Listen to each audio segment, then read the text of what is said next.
Hello everybody in Hop Hog, how are you? This is Chef Rob.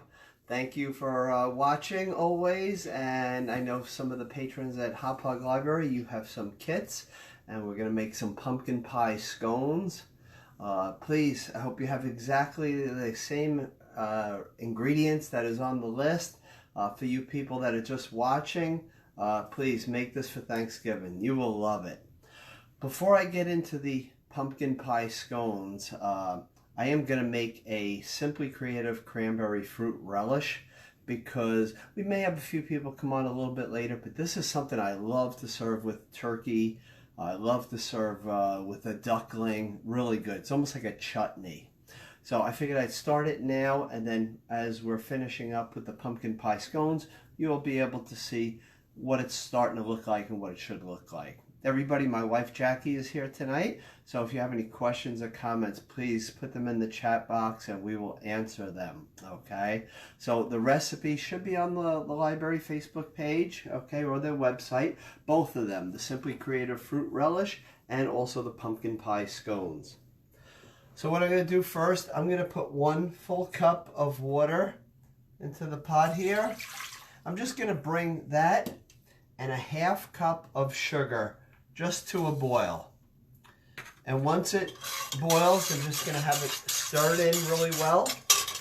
And then all I have to do is add in the rest of my ingredients and then reduce it down for about 30 minutes. So I'm going to put in some fresh cranberries, some mandarin oranges, some pears.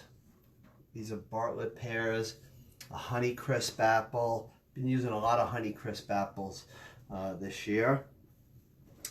So I am going to start peeling these here, and then we'll add in the spices and all that good stuff. This would be good served with a pork. I've even done it on crackers with a little bit of brie. Okay, so really try this one. Again, it's called Simply Creative Cranberry Fruit Relish. Okay. You only have to peel the apple or even the pear if the skin is pretty tough for that, okay? The Honeycrisp that I'm using, not tough at all, so I am actually just going to dice that all up just like this. If you're using something like a Granny Smith that has a very shiny, tougher skin, then you want to peel that, okay? So I'm just going to dice this into chunks. I'm letting that water and sugar just kind of come to a boil, and then we add all our ingredients in. The scones, if you've never made these, you will absolutely love them, and then we're going to make a spice glaze at the very end to put on top. Everybody, I have a holiday cookie workshop that is coming up on December 12th. It's at many libraries, and it is at 12 noon, and if you go to my Facebook page, you'll be able to see which libraries and everything about it, and it's December 12th at 12 noon. Okay, so I got the apple all cut up. Let's see how this sugar water is doing. Just a second on that. And like I said, what's really good about it is you throw everything in the pot and it's ready to go. Okay, so I'm just going to slice up some of the pear. I kind of keep them right to where it's just getting ripe, but it still has a little firmness to it. And by doing that, it's going to cook anyway. So if it has a little bit of ripeness to still go, what'll happen is it will cook into a nice soft texture anyway. Any questions, hon? No, not yet. Okay. Alright, so I can see that that water and sugar is ready for me. So what I'm going to do is I'm going to take all these apples and pears, just like this. And now just kind of go like this. What's good about the cutting board like this, it's flexible, easy to go right in. So now just watch all the different ingredients that I put in and just do the exact same thing. Okay. I'm going to add in the cranberries. So I'm adding in fresh cranberries. It's 1 12-ounce pack, okay? Just rinse these off really good first. So that goes right in here. I'm going to put in some dried fruit. So I'm going to use some dried cranberries, some dried apricots. Now sometimes when you are cutting the dry fruit, especially like the apricots, they stick to the knife. So if you just take just a little spray and just put it right on the outside of the knife here, they won't stick to it, okay? And they slice really good, okay? Come right off, okay? Just drop them right in. So we are putting in about 1 cup worth of dried fruit. And any different dried fruit you have. If you have apples, pears, all of it will work and make this really, really nice. Then we're going to add some spice. We're going to add some nutmeg, and we're going to add some cinnamon to this. And anybody new out there, you can go to my Facebook page, Simply Creative Chef Rob. We have one more program this week, and then we're taking a little time off. I actually have a lot of YouTube videos to film this week, but we're taking some time off from filming live for the week. And then next Monday, we will be at the Taft Public Library in Massachusetts. And I'm making a sour cream coffee cake. Okay. Fondly said, maybe I missed it if you said already. I apologize. Does leaving the skin on make it taste different? What about other types of apples? I'm writing this up to try over the weekend. Absolutely. The skin, no, it will not do anything to the taste. The apples, if you want to make a big batch or you want to make this size batch, buy a bunch of little apples and have it all mixed up, because some sweet, some tart, and it will be really, really delicious. I hope that the recipe did make it to the Hop Hog's website. I think it did. Yes, Hop Hog in the comments to the Facebook video has both recipes up. Okay, well, I should have known. It's Krista, so Krista's wonderful. I saw Krista the other day when I dropped off all the ingredients, and always good to see you. Thank you. Everybody at the Hop Hog Library is always so wonderful to me. Thank you. Yeah, you could change this around a lot, but I always say when you're doing any of my recipes, try it the way I made it first, and then you'll know to change anything. If you ever wanted to add nuts to this, nuts would be fine too. Just put them in at the very end. Okay, so I'm just going to hold up a little bit of this. This is what it looks like right now. Okay, so I'm going to add in a 1/4 teaspoon of nutmeg. Just about a 1/2 teaspoon. And then the same with the cinnamon, a 1/2 teaspoon of the cinnamon. Now you can cover this and let it simmer for 30 minutes, or if you don't have the cover, it is fine as well. So I have everything in this pot here. Just going to tilt it so my wife gets the camera angle right here. Okay, and we'll see what that looks like in about 20-25 minutes, okay? It'll have a nice glaze to it. So I'm going to let that reduce down, and you served cold or room temperature would be perfect, okay? Fondly said thank you. Good ideas. Happy Thanksgiving. Happy Thanksgiving. Thank you. Okay, so if you got kits at the public library in Hop Hog, take them out. You want your largest bag, okay? If you didn't get a kit and you're just watching, or you're going to make this on your own, watch how I make it. All the ingredients are in that kit. The little bag that you have is for the spice glaze, okay? So I'm going to take 2 cups of the all-purpose flour. Okay. 2 cups of the all-purpose flour, nice and level, just like this. Put them in your largest bowl. 2.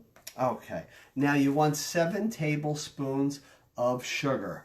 Sounds like a lot, really not, okay? Put it all in. If you want to cut back on the sugar, make the scones smaller or cut the scones in half. But this way you'll get the right moisture and the right texture, okay? So 7, 1, 2, 3, 4, 5, 6, and 7. Okay, so it should look like that. Now we're going to put in some baking powder. They're going to look like they're small little scones, but when you put the baking powder in, they get really big and they're really nice. Okay, so make sure it's nice and level, the baking powder. A half teaspoon of salt. What the salt's going to do, it's going to bring out that pumpkin and all the spice flavor in it. Okay. A half teaspoon of the ground cinnamon. A half teaspoon of the ground nutmeg. And then we cut back a little, the cloves, a little more like spicy. So we want to put in a 1/4 teaspoon of the ground cloves. And then a 1/4 teaspoon of the ground ginger. Make sure you mix this up really well. Take a wire whisk or any type of whisk. Mix it all. Make sure that all those ingredients stay right in there. And at this point, you're going to want to get the coldest stick of butter you have in the refrigerator. Okay, and you want 6 tablespoons of it. Okay, so you have to cut off 2 tablespoons of the butter. If you have a box grater at home, you could use a box grater to kind of grate this into the butter. If you got a little paste into the flour mixture, if you have a little pastry cutter, that would work as well. And when I go to all the public libraries, what I am usually doing, I am usually dicing up a whole bunch. I know at Hot Dog it's 40 sticks of butter I got to bring there every time we do a baking class. Okay, so I'm going to cut these into small little pieces. I'm going to add it to my flour mixture. Just going to go over here, give this a little stir. Hold that up for Jackie. Okay. Let that continue to cook. So now we're just going to go back, take the flour and the butter and all the spices, and we just want it to have coarse crumbs in it. Okay. You're going to bake these in a 425 oven. You want to bake them for about 14 to 16 minutes on some parchment paper or a silicone baking mat. Okay. When you put them in the oven, put them towards the lower part of the rack of the oven and take a sheet of aluminum foil and put it on the rack above. It will prevent it from getting too dark too quickly. 425 is a high temperature, so you really want to protect them and be really careful. Okay, but parchment paper, silicone baking mats really work. At this time of the year, all the type of stuff will be on sale, whether it's parchment paper, whether it's the silicone baking mats. Okay. So I am just going to stay here, get these into nice coarse crumbs. Okay. And then I have some sweet potatoes here, and I have some yams, and I'm going to go over the difference between them. And if anybody out there has any questions, please feel free.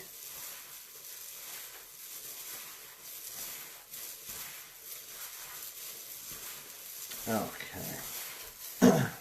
We're pretty close. Takes about 2 minutes to really, if you're really working it pretty hard. You just want to not see really any or feel any butter in there. Should just be nice coarse crumbs. That is it.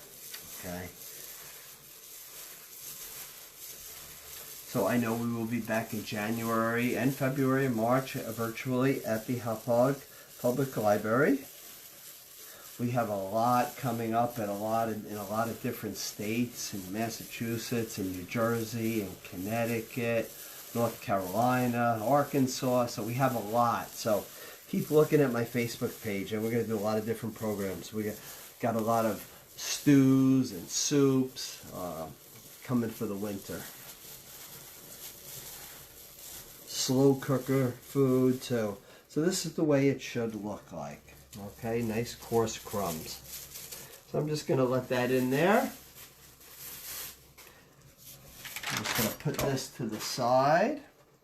Going back to check on my fruit relish. Okay. Getting a little thicker, but definitely needs some cooking time. You could just eat this out of a bowl, but let it be cool, okay? Cool would be the best. Okay, I'm going to take some half and half, an egg, and then some pumpkin as well. The half and half, I want 3 tablespoons of it, okay? So that is going to go in your medium-sized bowl. Sandra from the Central Islip Library is wishing you and your family a happy Thanksgiving. Sandra, thank you so much. Happy Thanksgiving to you. Happy Thanksgiving. Thank you.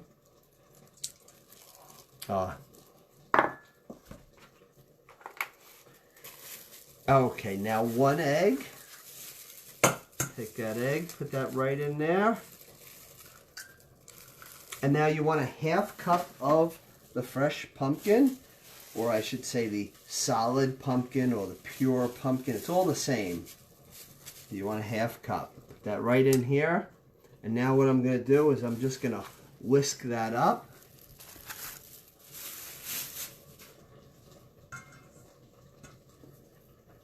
Okay, just take a wire whisk to this, mix this up really well. As soon as it's one consistency, then you can stop, okay? Okay, should look just like that. It's that quick.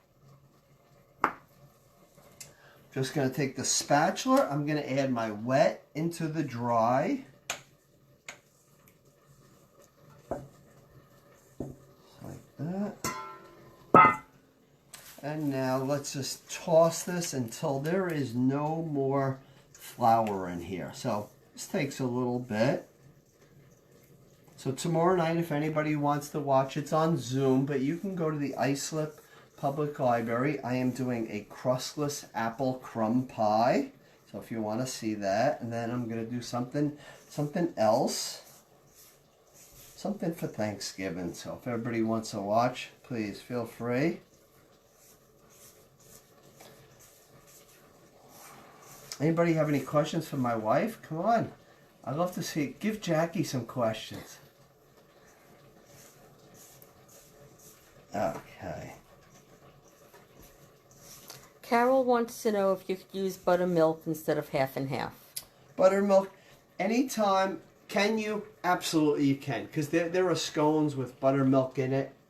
But anytime you change, whether it's my recipe, whether it's somebody else's baking type recipe, or even a savory food, it will come out different.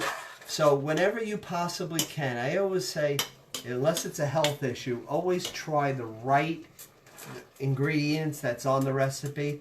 And then if you say, oh, this is the way I want to go next time, at least you know. But if you only have buttermilk in the house, of course, that's what you got to use then tonight. But the next time you make this, please give it a try with half and half. But buttermilk would be the next substitution I would use for these scones. Okay? Because I have made these with the regular milk and they kind of got crumbly. And then I've also made them with heavy cream and I just thought the dough was too heavy. You always want to bake these the same day as you made them. Okay, so this dough is just about done. There's a little bit of flour in there, but I'm going to get that out in a second. So what I'm going to do on this cutting board right here, or whatever work surface you may be using, just dust it. And then what I want to do is take out all these ingredients, dump it right on top of the flour here. Carol said thank you. You are welcome. So if everybody can see, I have all my pumpkin and dry ingredients right on here. So I'm just going to kind of bring this all together. Going to toss it over, toss it in the flour, and now I could start kneading the dough. And I want it to have a nice shine to it, but I don't want it to overwork it. Overworking dough can make it tough inside, okay? Can make it kind of a rubbery texture. Okay. So I'm going to show you how high that it should be. Okay, so it should look this high, and then I'm going to start forming it, and I will show you exactly how to do that. I'm just going to go back to my Simply Creative Cranberry Fruit Relish. Hold that up. Show everybody how it's cooking down. Smells good. Smells good. The house smelling like Thanksgiving, right, hon? Starting to, yes. Okay. So really important here is if you don't have gloves and you're making these, just keep going to your sink. See, I don't have a sink behind me. But when I'm at the Hot Pod Library, I do. I have a sink behind me. Now I do. A couple of years ago, I didn't when we were at the other building. Okay, so take your hand, kind of push the dough down just a little bit, and then with your right hand, you're bringing the dough in. So what I am doing, trying to get these little extra flour things out of here. I'm going to hold the dough up to show you how high it should be. Okay, it's about 1 inch to 1.25 inches, and it should be nice and flat. You never want it like this, okay? Because up here, it's going to take a lot longer to cook. Down here, that's going to be overcooked really quickly. Okay, really crusty and crumbly and dry. So, before it goes in the oven, you want it nice and high, just like that. I am just going to take a knife. The best way to do this is to give it an hour before you cut into it, just for little things like that where it gets a little sticky on you. But I'm doing this because it's a live program and we got to keep moving on for everybody. Unless you want me to just, we'll go for another hour and a half on that. See how my wife's hand goes with the phone though. Yeah, my arm's going to get a little tired. Yeah. All right. So I enjoy cutting these into 6 pieces just like this. Okay, so you would cut them into wedges just like this. When you put them on your baking tray, always spread them out, because they are going to get big and you don't want them to grow into each other. Like that. There's 6. What's most important is right before they go in the oven, just kind of push them up just a little bit. But make sure they're all 6 of them are the same size. I said 425 for 14 to 16 minutes, which is true, but check them in 10 to 12. You never know because everybody's oven is different, and 425 is a very high temperature, so I wouldn't want to see you going through all the work and then your baked good not come out good, okay? So I will be baking those in a little bit. But now what I'm going to leave these on the side. I want to show you the glaze. And don't forget when you do this, silicone baking mat or parchment paper. Okay, not wax paper. Wax paper won't work. Parchment paper can actually take a temperature anywhere up to 425 degrees. 450 above, it actually could catch fire. So you want to be really cautious with it. I always trim the parchment paper, so this way, if you have a stove with all the elements around, you never want it to kind of touch one of the elements, because what it will do is the paper could catch fire. So, not trying to scare anybody, but I'd rather you be safe and do it the right way. So, let me make some glaze. Now, when these come out of the oven, they would taste good just the way they are, and wouldn't need anything else. But some people just like that sweetness to them. So I created a glaze, and the glaze is really, really delicious. My wife's gonna show you how it's coming along. See how it's getting nice and thick? That is exactly what I want. So still has a little time. We'll keep that reduced low. You can add orange zest to that, lemon zest in there. It'll taste good. You can always change that and spice that around. Let me make the glaze right now. I'm using 1 full cup of powdered sugar.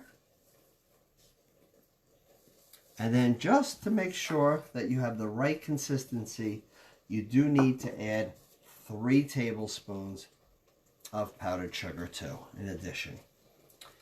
If you said, I just want to have a little bit of glaze, what you do is cut this recipe exactly in half and it will work out perfect, okay? So I'm going to put in 2 tablespoons of milk. I'm using the whole milk, but if you had just the half and half around, or you had heavy cream or regular milk, any of that would work, okay? So just do the 2 tablespoons and no more than that until you really see how your consistency is. Because when you put the powdered sugar in, you could have a little too much or a little too little, so you want to watch it. So that 1 cup and 3 tablespoons really goes down to not too much icing, but it is more than plenty for 6 scones. You have to kind of tap it on the bowl and then just kind of whisk it. And I can tell just from this that I need a dot more of the milk, but a dot, okay? Just like that. I want to get that nice glaze type of texture. And now, when they come out of the oven, the scones, once they're cool, I could take this glaze, once they're cool, and drizzle it on there. Don't put it on before that because it will just run off and you will lose that glaze. So, if I felt I had enough spice in the scones and I just wanted some of the white glaze, well, you just go with this and you just kind of drizzle it right on there. But if you like a little more spice in it, you can put a 1/4 teaspoon of the ground cinnamon, about 1/8 of a teaspoon of nutmeg, and then just a pinch of cloves and a pinch of the ginger. Whisk this around really good. This is a really good, nice texture, I should say. Okay, so at this point, this looks perfect, and it will harden onto your scones. After it hardens, if you don't think you can eat all the scones in that day or even the next day, I would say put them in the freezer. They freeze excellent with this glaze on it. So now before we went live, I baked some of these beautiful scones so you could see the finished product. And this is what they look like. Now, look at the size of them, okay? So that little one, I'm going to bring it over to my cutting board and you can see how it really does grow, okay? Gets a lot higher. One of these in the morning is perfect. Okay. So the wire whisk, or I have my measuring spoon right here, and I am just going to start taking this glaze and just drizzling it right on top of these scones.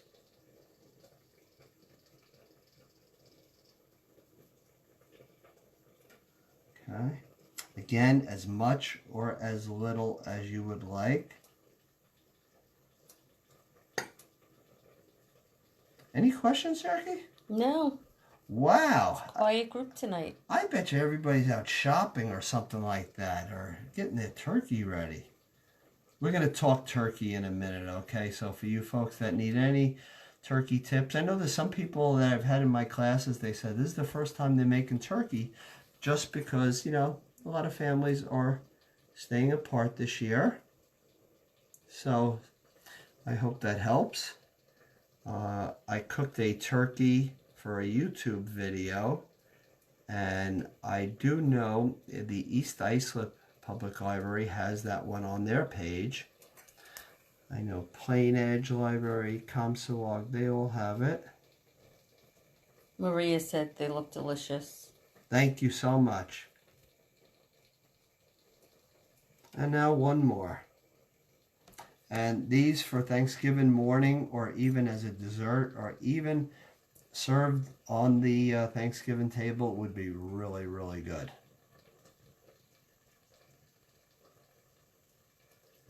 I used to like it just plain, but now I like it with a hint of the glaze. So you change.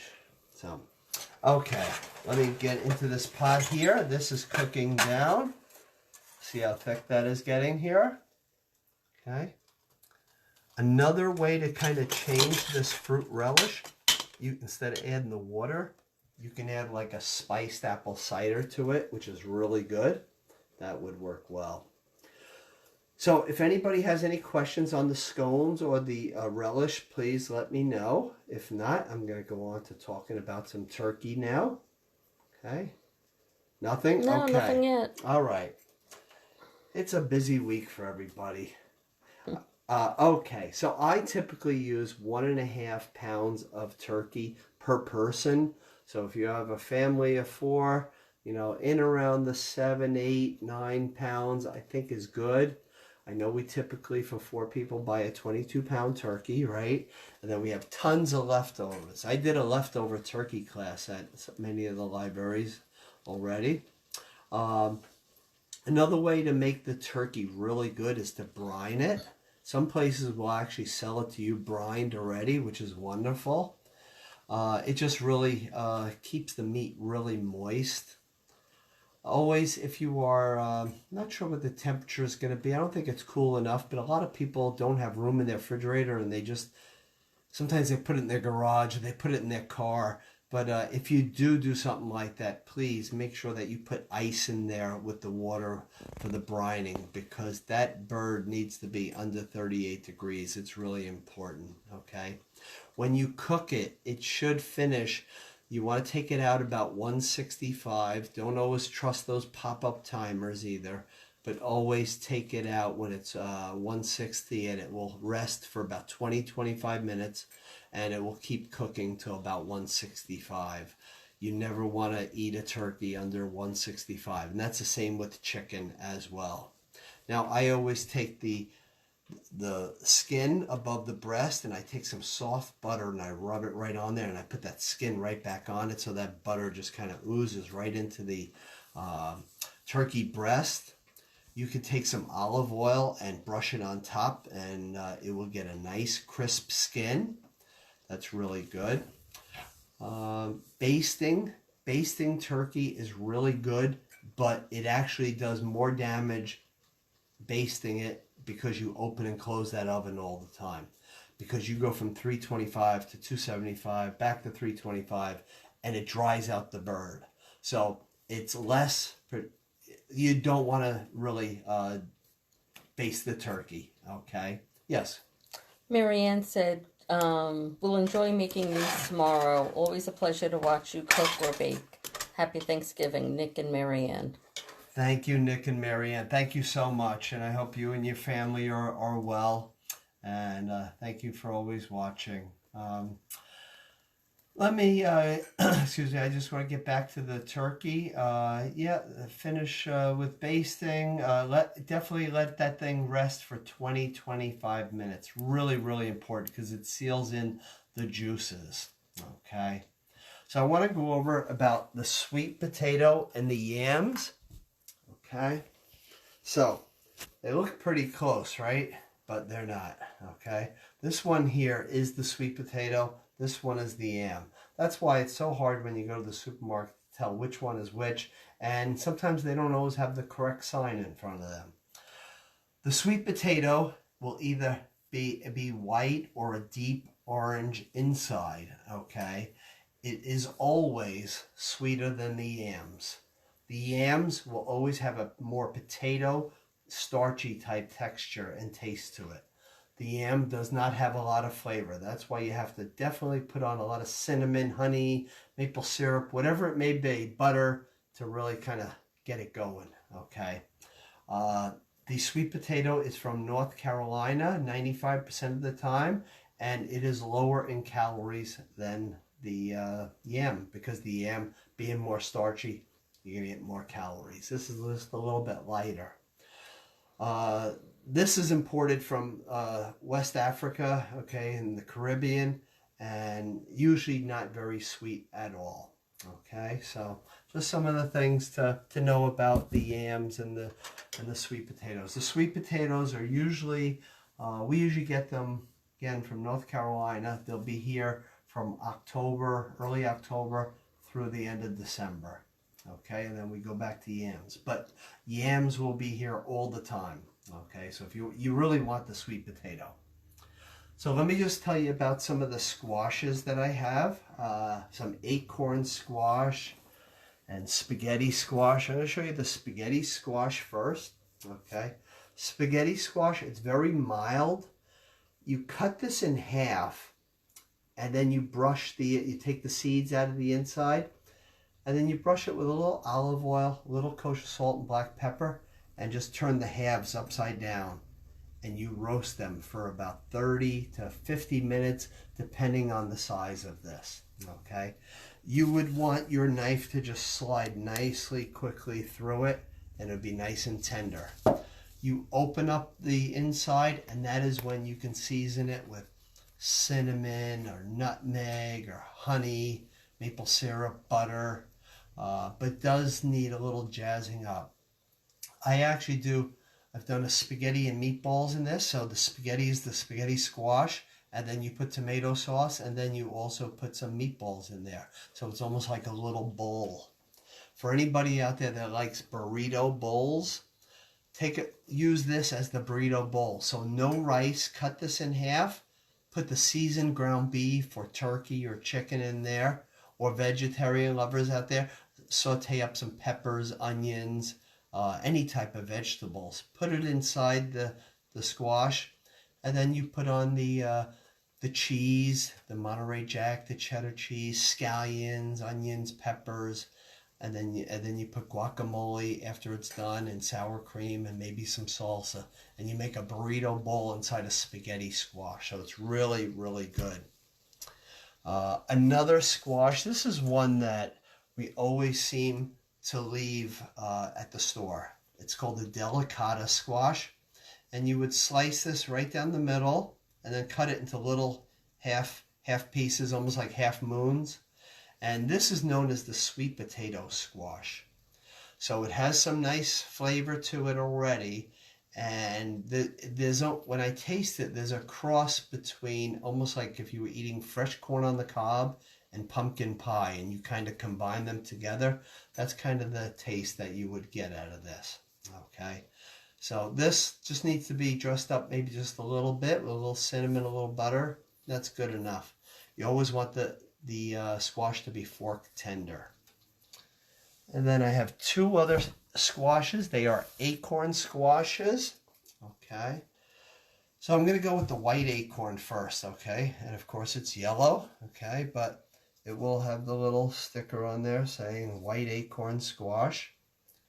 And it has a smooth texture, and it's sweet in flavor, and it's almost like a nutty, peppery type taste inside the white one. Okay. Now, when I say the nutty, if I was to think of a nut, I'm thinking more on the hazelnut side. Okay, so roast this. This one's a really good flavorful out of all of the acorn squash.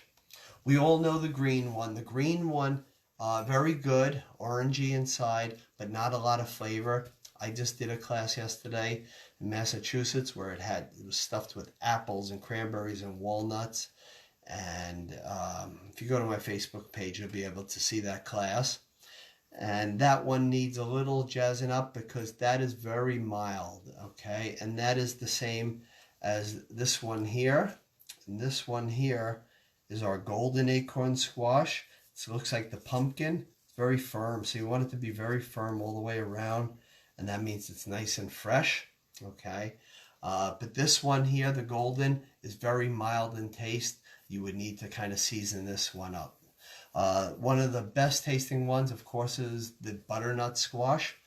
Love to roast that with a little olive oil, extra virgin olive oil, kosher salt, black pepper, just till it's fork tender. It's really good. I mean, you can make soups out of these. You can make salads out of these just as a vegetable. They're just great like that. Jackie, any questions? No. No? Okay. Okay, so this has actually thickened, and I am just about to take that off. So I just have to really let this cool. And when it's cool, again, serve it with turkey, serve it with duck. Let's see, with crackers and some brie on it. And when it's chilled or just warmed up lightly, or room temperature, I would say, it will taste the best. Okay, if I was to taste that right now, it'd be too hot to really taste the cinnamon, the nutmeg, the apple in it. Let it get to room temperature or cold, and you'll really taste those flavors. Tomorrow it'll be really good because it really sat overnight. Now, when you put this into your refrigerator, and let's say I was to put it in a container just like this, okay, don't take the container and seal it right up, because what's going to happen is that heat is trapped in there, and this will spoil on you quicker. Okay, so try to put this in some area in the refrigerator where it's not going to steam up everything, or even in the freezer for a half hour, but just don't forget it, and then put the cover on it. Okay, and the larger container that you have, the better, because when it's high like this, it takes forever for that to cool in the center. So be really food conscious, you know your temperatures, know how to take care of food. It's really, really important. So to the Hop Hog Public Library, Krista, thank you so much as always. Always a pleasure. Everybody have a wonderful, happy, healthy, and of course safe Thanksgiving. And I hope to be back in your library soon. I know it's going to be a while, but we'll get there. Everybody just keep doing that right thing and we'll be okay. So everybody have a wonderful night, and thank you for always watching. I hope to see you tomorrow night at Islip at 7:30, and that's on their Zoom. So you need to go to their library, and it's the crustless apple crumb pie, and I'll do another dish as well. All right. Have a good night, everybody. Bye-bye. Give me the phone a second.